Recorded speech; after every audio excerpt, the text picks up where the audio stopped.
right, everybody. Thank you so much for joining us. My name is Steve Ward. Reached the top of the hour here, and we're going to go ahead and get started with our discussion today around community enablement tools to support your journey to e-skimming security controls, or specifically 643 and 1161, the requirements inside PCI DSS 4.0. Thank you for taking the time. A couple of little housekeeping items. We will record the session and we'll make the recording available after, and you feel free to share that with any of the team members on your end that you see fit. We've got phones on mute to prevent background noise, but if you have any questions, please feel free to ask them as we go along. I'll try and get to them either in the order as they're received, or definitely at the end of the session here. Appreciate you taking the time, and it's a very important topic, one that's got a lot of time-bound concern around it. So obviously, we're here to help, and glad you've taken the time to get a little bit more knowledgeable on the subject and get moving. Let's just jump right on in.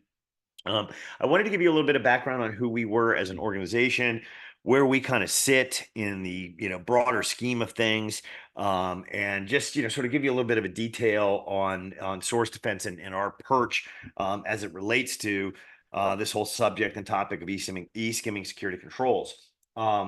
We're effectively an organization designed to protect data at the point of capture. It's a phrase that you might start to hear a lot more, especially in these coming months as the PCI community meetings kick off. Really is kind of like the shift in terms of where we need to focus our attention these days.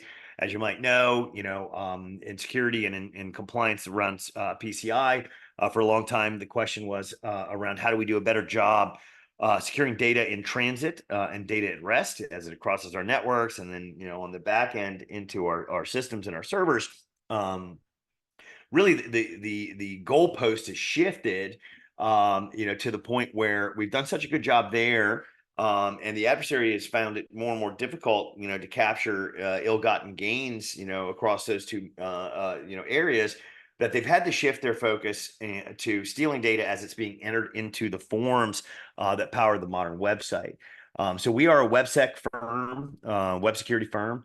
We really are an enabler of third-party service integration, allowing your e-commerce platform, your e-commerce strategy to be as broad and robust and full of features as possible. And I'll explain why as we get a little bit deeper here into the problem set. We really are a third-party risk management solution, kind of supporting the zero trust ambitions that you may have out there. And even in some cases, if you're familiar with or having to focus on software bill of materials, we kind of are that for the website. We address a data security and data privacy and compliance issue that's growing with every passing day in importance. And I will talk about a couple of recent case studies just ripped from the last 2 weeks worth of headlines that I think will really hammer that home in terms of how big of an issue this is quickly becoming. But when you think about data security, think about data privacy, and obviously, the topic of this conversation is around PCI DSS 4.0. So think about us in terms of PCI compliance, but not just PCI compliance. Think about GDPR, HIPAA, FFIEC. And even others, anything that's dealing with data privacy protections and the control of sensitive information, really, is an area where we fit. And I know there's a lot of merchants out there, a lot of people considered merchants, I guess I should say, by the PCI Council and by the card associations that really have like a duality to their business or a multifacetedness to their business, where you're not just an e-commerce provider. In this case, we're talking to folks in the travel and transportation space, right? You're a merchant in their book, but you capture a lot of other information that has you bleeding over into other areas of data privacy and compliance concerns. Just real wrapping up the background here on who we are. We're an organization that's been in market since about 2019 commercially. We've got 45 billion plus in revenues that we're protecting on an annual basis for our clients. And we're thwarting 8 billion security and compliance policy violations on an annual basis. So let's talk a little bit about what we're here to talk about, which is free tools to help support your journey to get these East Coming security controls in place. One thing you should know about us is we are a PCI, what's referred to as a PPO, a principal participating organization. Effectively, what that means is, we're at the table helping, the PCI Council drive things forward. I myself sit on a couple of different, sort of committees, if you will. The TTG, which is about, the way technology is going, and the Small Merchant Task Force. We take seriously our position in market, and we take seriously our position in terms of helping people like you, solve these problems.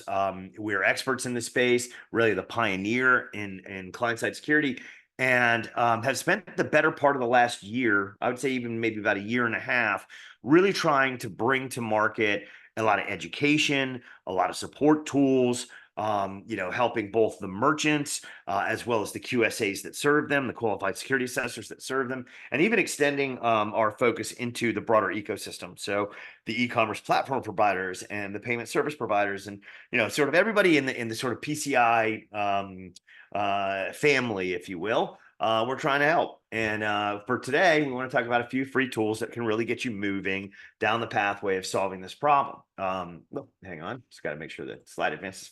We've got a way to help you with scoping, and I think it's very important. And we'll talk a little bit about what that means to understand like the full scope of the requirements, who does what, who's what roles, what responsibilities, what you should be thinking about in terms of your own environment. And so we'll definitely got to talk a bit about that. We've obviously got some commercial solutions that are available and trusted in market, but it's not just our voice offering a conversation around build versus buy, or build versus procure. There's a number of people that have chimed in, and some things we want to talk about today around some of the controls that have been recommended, or at least not recommended, that's too strong a word, provided in the guidance under 4.0, and maybe some of the pitfalls you should start to avoid. We've got team education and ask me anything sessions. I want today to kind of be one of those ask me anythings. Any questions you have at the tail end of the session, free to ask, and I'll happily answer. But you probably have a large number of stakeholders inside the organization who really need to get a grasp on not just what the requirements state, but then what comes next once you look to get the controls implemented. Whose roles, whose responsibilities? What's the internal stakeholder set look like? How does the project get managed? How does the ongoing compliance posture get managed, et cetera? And we offer a lot of help there, sort of just helping all sorts of people, whether you're in the governance, risk, and compliance space, or whether you got security team members, or even e-commerce or / marketing or digital people that want to come to the table. We're happy to provide team education and really sort of get any ambiguity out of the way. We have a tool that is perfect for website assessment before you kick your project off. And so I'll talk a little bit about that and actually show you a little bit of a demo on it. We, as I mentioned, a few minutes ago, or just maybe a minute or two ago, we work really, really hand in hand with, multiple hundreds of the global QSACs. That's the firms, that the QSAs work with. We've probably talked to 1,000 plus QSAs themselves. Most of them know us. Most of them understand our approach. And most of them have thoughts about where we stand in the ecosystem. I think it's really important, if there's any ambiguity for you and trying to understand what you need to do here, to get with your QSA, and we're happy to help with that. We can participate in a group session with the QSA, work things through, talk things through, answer questions they may still have, because there is still some ambiguity on their part in terms of what they're going to need to see from a documentation perspective, et cetera, et cetera. And then obviously, you're going to want some kind of actionable plan. And we've got a 90-day action plan that, could actually be implemented in less than 90 days that we want to impart on you before the session is over. So let's talk a little bit about why this change has come to focus now on protecting data at the point of input, or to, protect or to drive these e-skimming security controls into place under PCI DSS 4.0. Why? Why is it there? Well, it's important that we kind of look at the timeline of what's happened that has moved the attack surface to where it is. In 2015, and it's been a multi-year kind of move, right? In 2015, we saw the EMV liability shift, effectively card not present becoming the target, right? Chip pin equals harder to, deal with, theft at point of sale. And so, online becomes the target, card not present transactions become the target. It's sort of like almost like clockwork as the liability shift moved. So became the dawn of MageCart.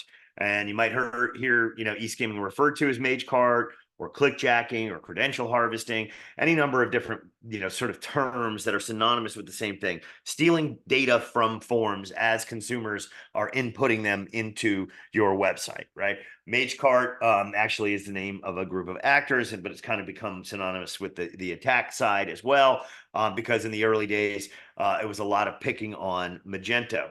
And in fact, I'll bring up some news from just late last week that says that probably is not going to go away anytime soon. But that, MageCart sort of scourge occurs like almost overnight in response to the EMV liability shift, and then it starts to sort of snowball with a number of high profile attacks becoming public.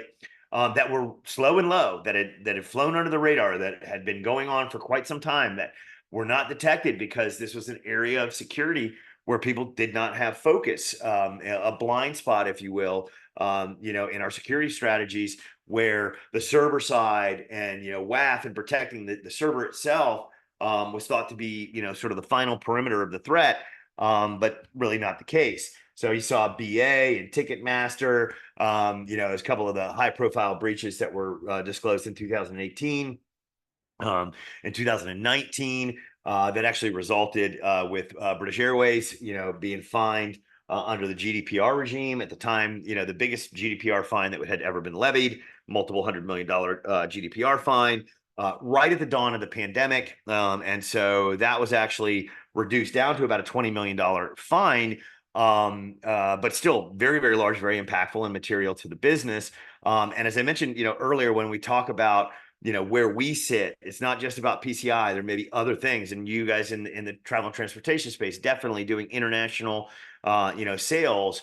You have a global client base. GDPR is definitely something we're all cognizant of. You guys have to be cognizant of. There's some issues touching GDPR that we want to talk about as we get in sort of the data privacy side of things. But you can see here this bleed over from an attack leading to another form of compliance issue, a GDPR compliance issue.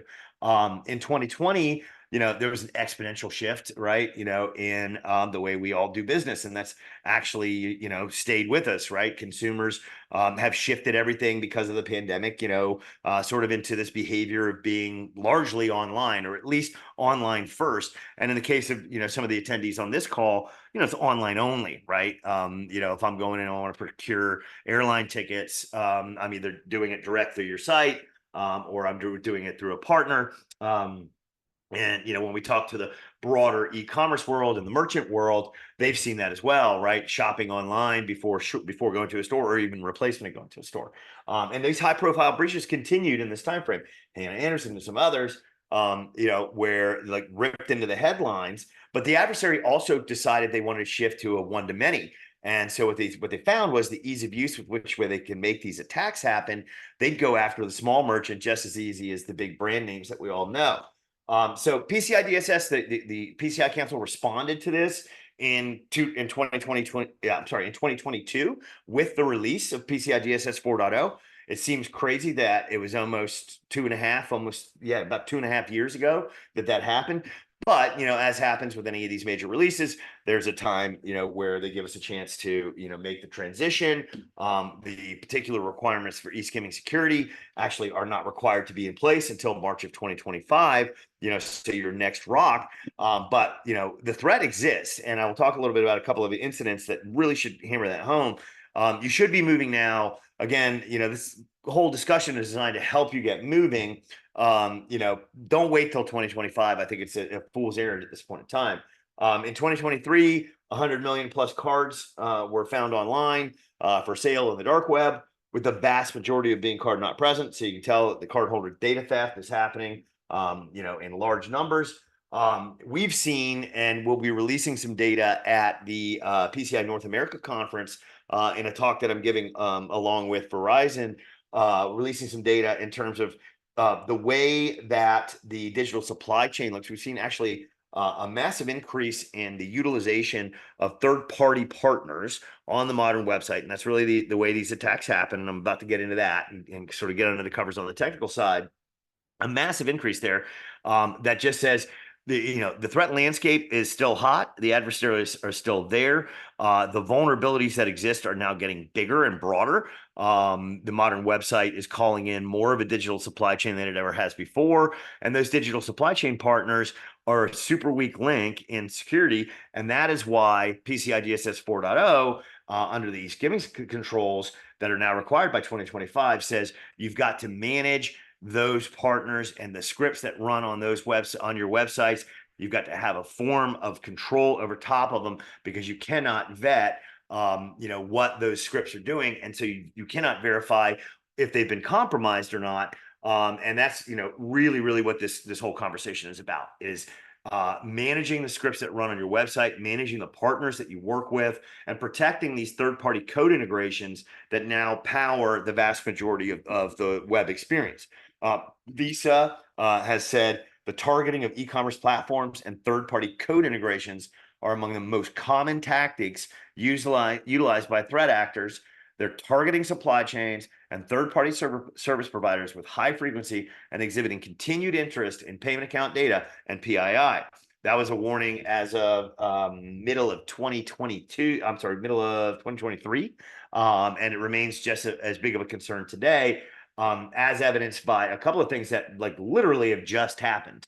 I believe it was about 3 weeks ago, right before 4th of July, right in that 4th of July week, where the disclosure was made about polyfill.io.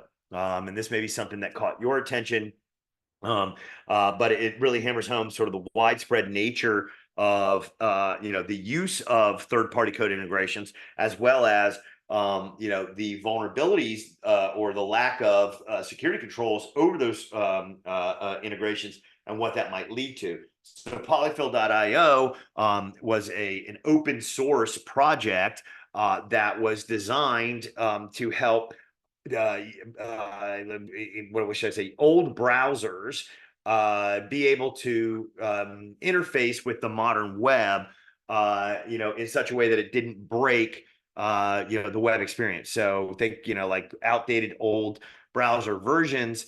If you were to run this code on your website, it would help those outdated browser versions actually see and engage with some of the functionality that we've come to expect that the modern browser kind of can handle natively. The service itself was legit, but the polyfill.io domain and the CDN from which the code was being served, was compromised by a Chinese threat actor who had taken control over the domain, and effectively was loading malware, using it as a redirect, and using it to drop malware. And we actually found in some cases using it to harvest credentials and steal PII. That was widespread, probably multi-millions of websites that it impacted, and just 2-3 weeks ago. So, I give you a little bit of a timeline, give you one that's ripped from the headlines. I mentioned Magento and MageCart previously as well on that sort of first, sort of blip up on the threat side of things.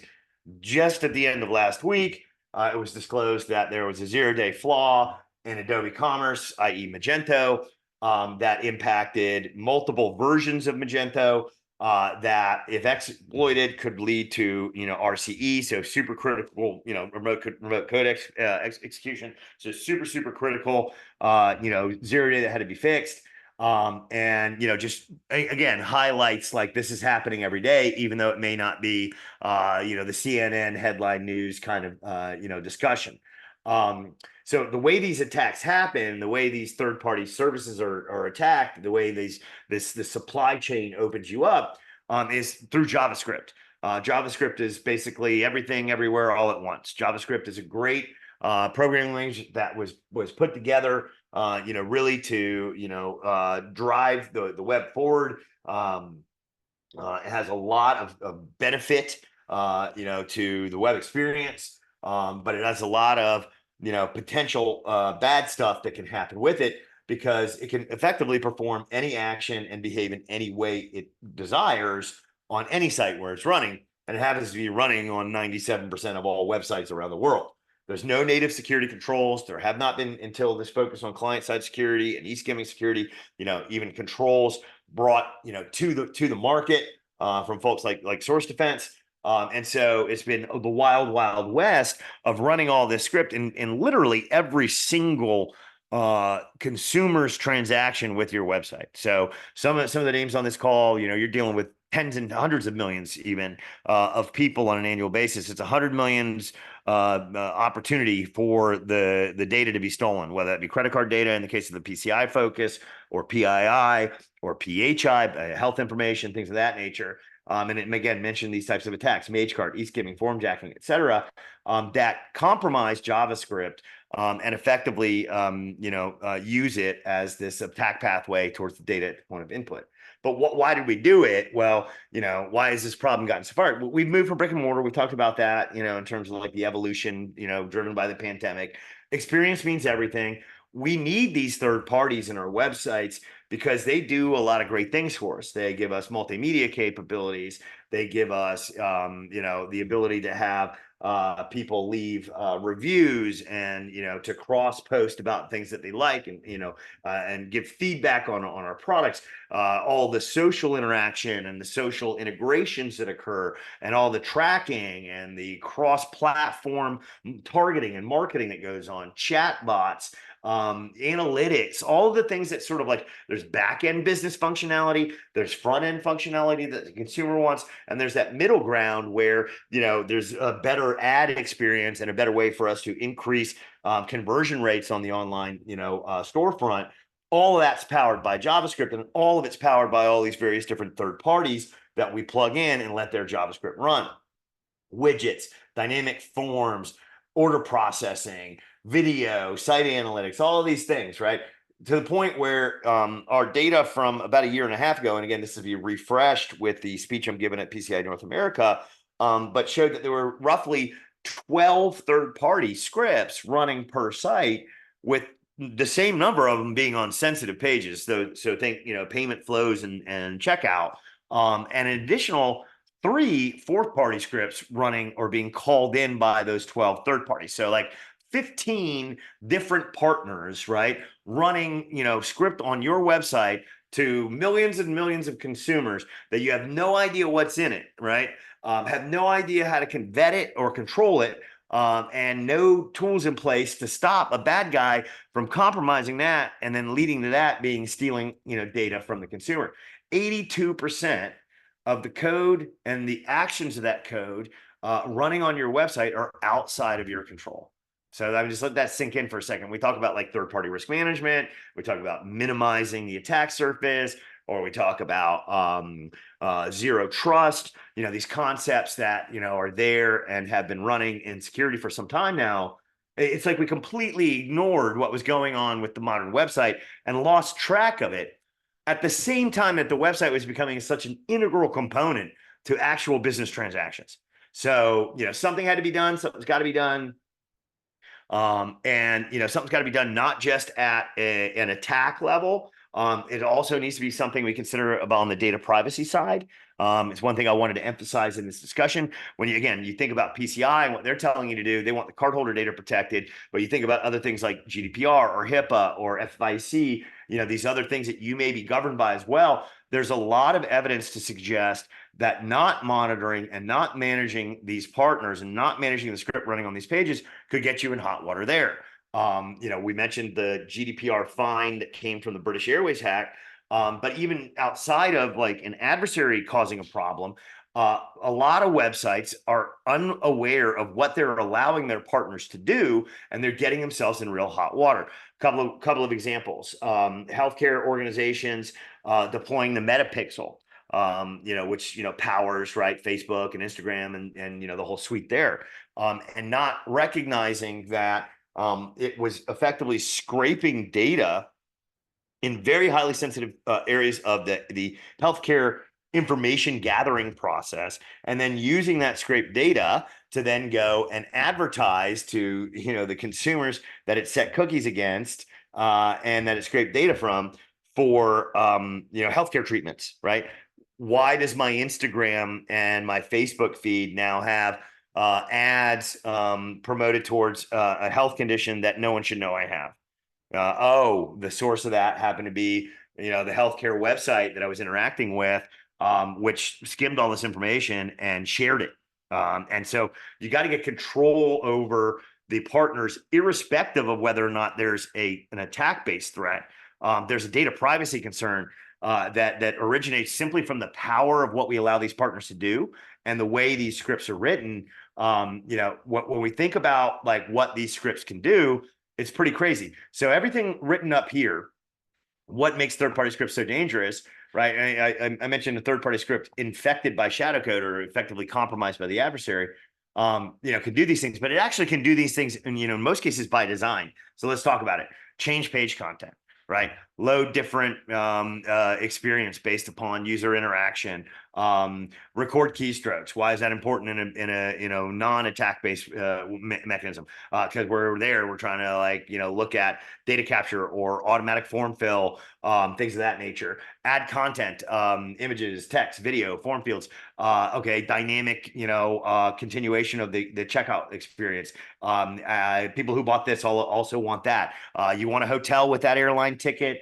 You want a rental car. If so, here's a new form, field being added. Do you want to protect your trip with travel insurance, et cetera, et cetera? Tracking website behavior, that's critical, right, for analytics and for making sure that we understand what's going on with our consumers so we can get back to them. Capturing, and in this case, I use the word exfiltrate, but sharing, right, personal data. So the use case I just gave, and then redirecting visitors to other websites. These are all things that these scripts can do by design. It's like all malware almost by nature. And then when you think about the ability of an adversary to use those same capabilities, in a lot of cases where the script's already been written to do so, so the compromise threshold is very, very low. There's not the low barrier of entry in terms of getting this thing done.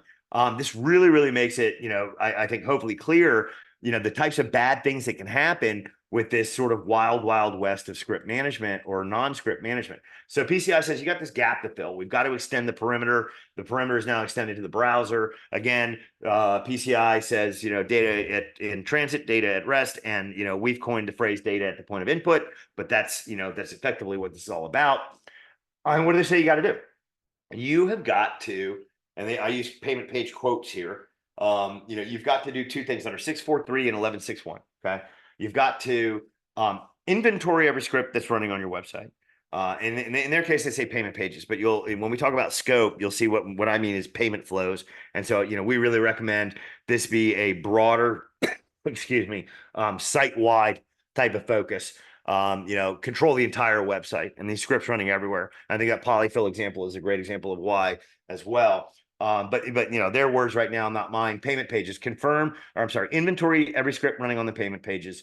Confirm that the script is authorized, that it's supposed to be there. In the evidentiary chain or the chain of custody, get somebody to be on the hook. Yes, marketing says we have to have this or whatever. Document that.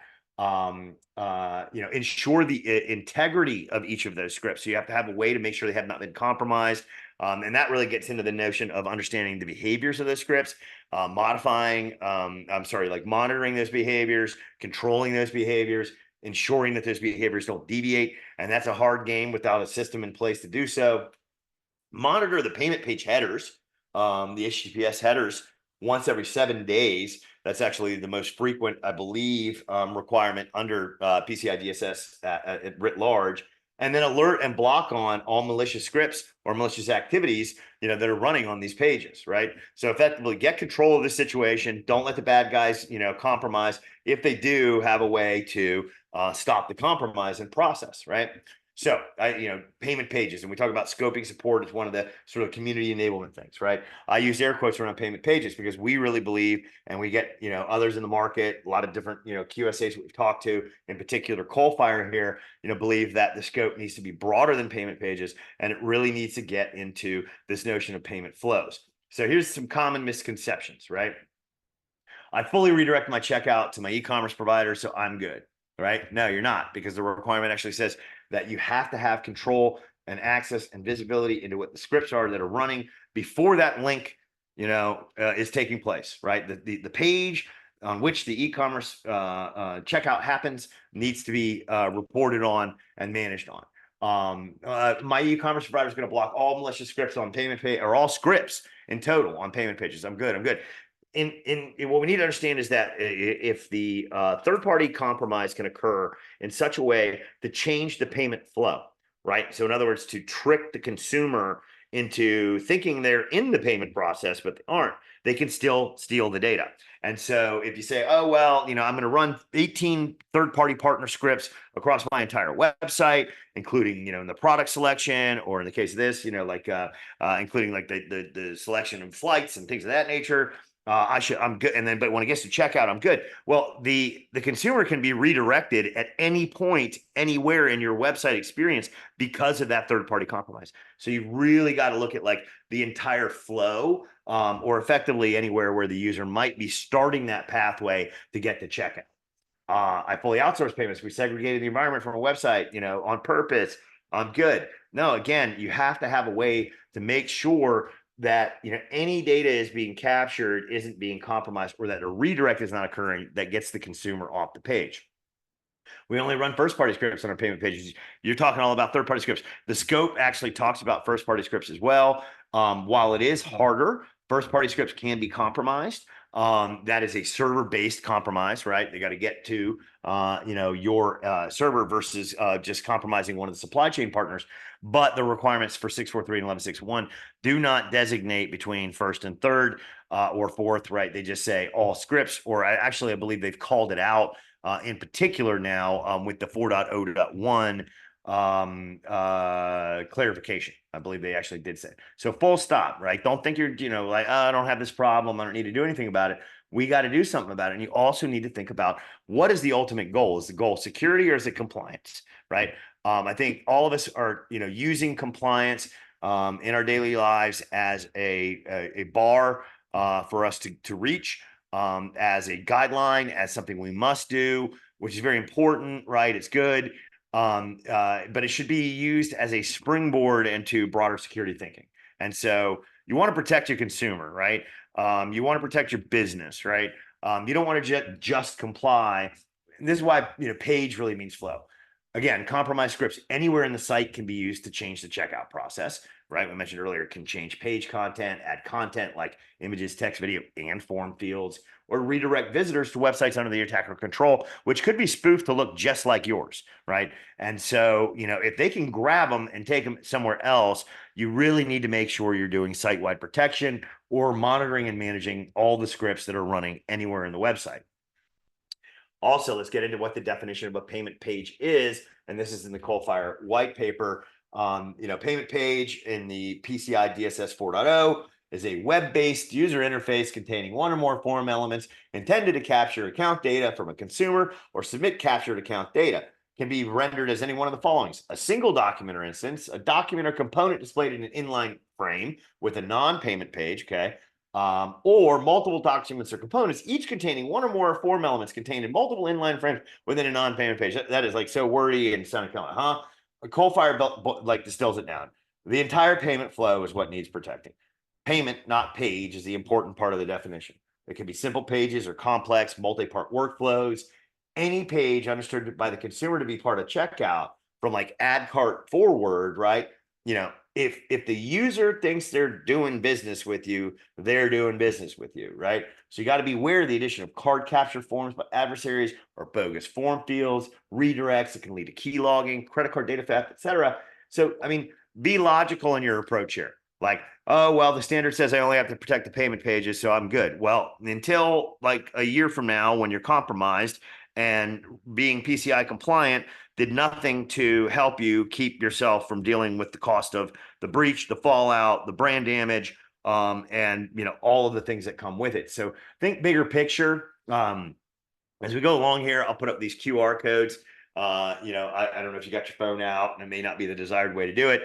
But if you want to follow up with me, or anybody on our team, we'll get you the Coalfire white paper. But if you're online right now and you want to use your phone and look at it and point at it, go ahead for a minute. It's a quick second. I want to keep us moving on the right path here. Okay. So white paper, download, consume, read. See what you think. Ask us if you got questions. Build versus procure. So in the standard, they, as PCI, the council does, they don't, prescribe one mechanism or another for how to do things. They say you can approach this in multiple different ways. And so, they kind of suggest a few known solutions, SRI and content security policy, sub-resource integrity and content security policy as potential approaches or controls that might be able to be used, to address the problem. Effectively DIY solutions or the build-based solutions. They also say you can use proprietary script management and monitoring systems, i.e. like Source Defense and others in this space, as an effective method to approach it. The issue that you're going to run into if you try and build this on your own is the binary nature of CSP. It's either there, it's on, or it's off. It's allowed or it's not. So we're talking about basically whitelisting, right? The way you've got to build, try and maintain these policies, stack up resources around them, the time that takes, the time it takes from an ongoing management perspective, and frankly, like the lack of ability for that approach to really hit the ball out of the park in terms of providing the security that you need. And that's emphasized in, the polyfill example, where this was a known script allowed to be running, and it was compromised, and CSP would have had it running. And in any other number of examples where the on-off nature of it is going to be a problem. Not to mention all the other things you have to do from a documentation and justification perspective, and the weekly scanning and things of that nature. Really hacking things together is not the right solution, especially if you've not started at this point in time. I mean, you're looking at July 17th right now, and you have to have this in place by March. And I know that sounds like it's far, but if you've got a holiday freeze period at all, or, how things are inside your organization, especially some of the folks on this call, these are big ships to steer. And build versus buy, build is a long tail process that's, resulted in a lot of failure. Viking Cloud chimed in on this in another white paper, that I'll put the QR code up here, and we're actually doing a webinar on in a couple of weeks, discussing the limitations of CSP and the complexity, the overblocking or underblocking nature of it, and the maintenance burden as real pitfalls to avoid. So implementing and managing CSP policies can be challenging. Extensive technical knowledge. It's comparatively static in nature to using a tool like Source Defense. Overblocking, underblocking, got to be continuously monitored and updated to remain current and effective. And that's just very, very difficult. Whereas, a behavioral based solution like ours, and this is in this white paper, they actually reviewed our product, can provide proactive threat detection, dynamic adaptability, simple implementation, and a much better and much improved user experience. So on the Viking Cloud front, I'll put up the QR code in a second, but Coalfire in the white paper I showed you earlier also talked about some of the complexities here, and saying that scripts from third forces are going to be practical or impractical to properly review for authorization. That embedding tamper-resistant tamper detection script in the payment page is the best and most effective approach. That would be a solution like what we do. So the Viking Cloud white paper for more on the CSP concerns, for more on the dig into the Source Defense review, can be hit at this QR code. Give you a couple of seconds if you want to try and download that. And again, if you don't want this stuff on your phone and that's not your preferred method, just drop me a line, steve@sourcedefense.com. All right. Team education and AMA sessions. So we got some detail on scope. We got some detail on build versus buy. There's a lot more, depth to that we can get into on the team education and AMA sessions. We've been doing this stuff since 2019 in market. We've got 1,000+ of the world's largest brands that are trusting us. We, again, are a PCI PPO. We have probably talked to, I can't even tell you how many organizations. Completely free online training session.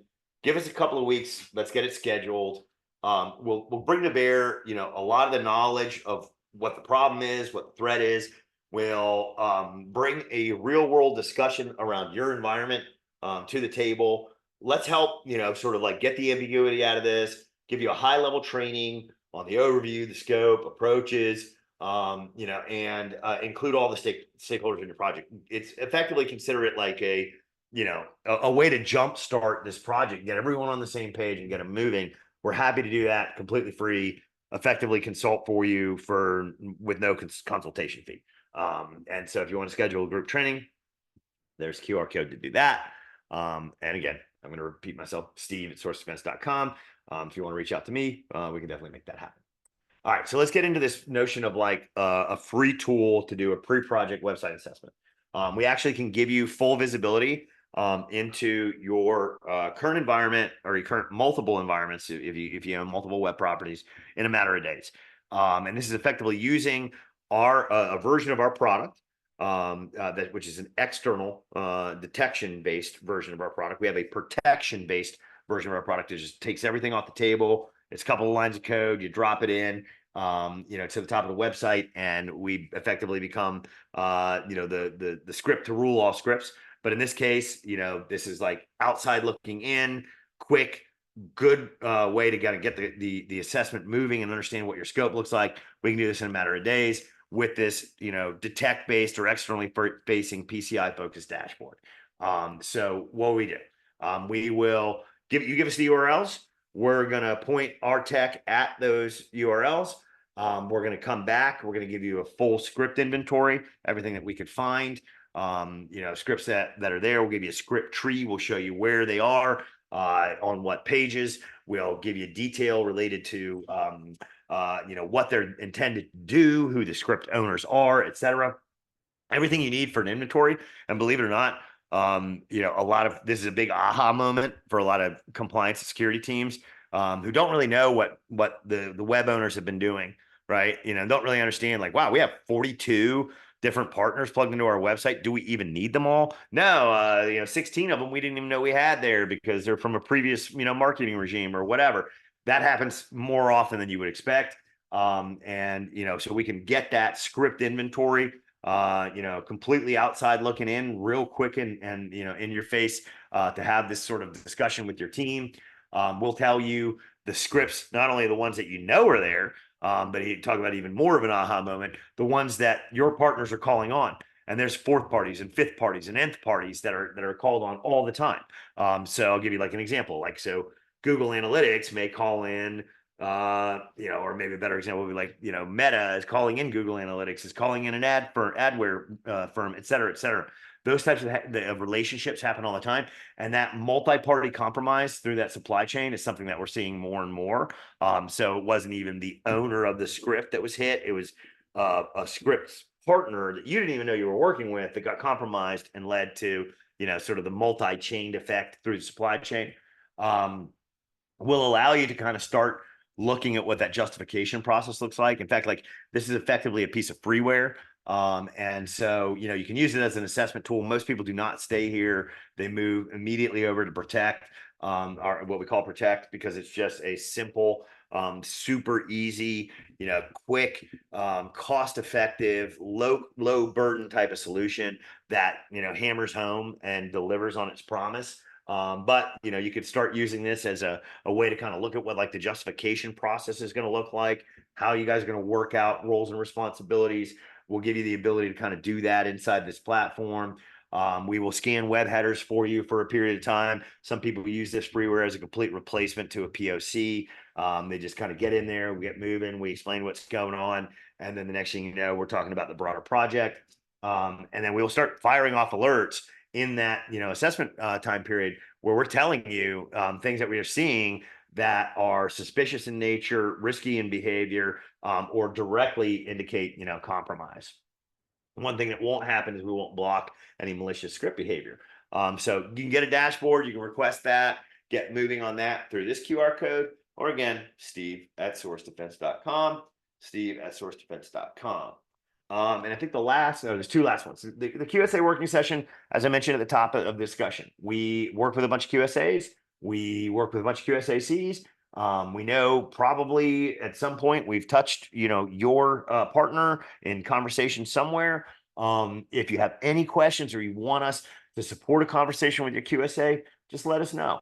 we're happy to do so. Reach out. We can do we can get the one of the cool things that we do with that assessment tool that I just mentioned, or the freeware side of things, is we make that available in the QSAs as well. So we can get you guys on the single pane of glass, same page, talking through well in advance of any rock process that you have to undertake, getting you looking at, like, how are you going to provide documentation? How are you going to close the gap, et cetera, et cetera. So we can do, a lot of different things, working in partnership. And I think that's the number one thing I want to make sure comes across is here. Like, a lot of these things are like well in advance of us doing anything that would even become close to discussing, some kind of a client relationship. Like, we're willing to do these things for you in partnership. And then a 90-day action plan. You can't wait. You got to stop waiting. Don't wait until the last minute. Start looking at this now was a quote by David Mudhenk from a QSA roundtable that we did almost 2.5, maybe 3 months ago. So he said that now with a big emphasis. And well, it's July, and I know a lot of people are still waiting. You hear 2025, you think it's far away. It's not. It's right around the corner. It's sneaking up on you. Get moving. I actually did not update this. March was 289 days from the day I put that together. It's not. It's a lot closer than that. We got to get moving. So we've got a 90-day action plan that can get you from discovery to evaluation to acquisition and completion, anywhere from 1 to 90 days, 1 to 60 days. We actually have had clients that have onboarded with us inside 24 hours on the back of breaches and responses, and it's that quick and it's that easy. But we can work through the process with you. We'll move at your speed. But this is not like your traditional security technology that's going to take a lot of hand wringing and a lot of approvals to get a POC going, and you got to burn things into the environment, et cetera, et cetera. Like, we're a different breed of security tool, and we recognize our role and our place in the broader stack. We want to be easy. We want this to be a solution that can go from start to implementation in as quick as a blink of an eye. And we want to be a solution that is effective without a lot of burden. Most of our clients spend less than 5 hours a month working in our tools. So we can complete an evaluation in as little as a week. We can support your process. We can deploy and deliver in days. We've got a 90-day action plan. You can download the plan there if you want to get a look at that. And there's applicability outside of working with source defense. It does sort of lead to the source defense deployment side of things, but it's a broader roadmap for how you can get moving with your plan. And I think that's it. That's what I had, for the conversation today. I got a little worried there because I thought I was going long, but it looks like we still have a couple of minutes left. I don't know if there's any questions that anybody has from the field right now. I'll ask my colleague Scott, and I'll take a break and let you guys, I'm gonna drink some water, let you guys think about anything if I've missed anything. And if not, that's okay. We're gonna follow up with the recording, and we'll follow up, to dig in and ask in ways we can help in the near term. All right, right now I'm not seeing any questions there unless I'm missing something. Let me just double check. No, I think we're good on the question front. So I'm going to give a couple of minutes back to you guys for your calendar for today. And so, thank you very much for taking the time out and coming to the session. Hopefully we can help you, get on top of this problem. And if you have any questions about it, feel free to ask. Let's get moving. Let's get you on the pathway to success. Again, I'm Steve Ward. It was nice to talk to you. Steve@sourcedefense.com is a good email for me. But we'll be in contact as well. And we look forward to being of any support we can be in this process for you. All right. Thank you guys very much.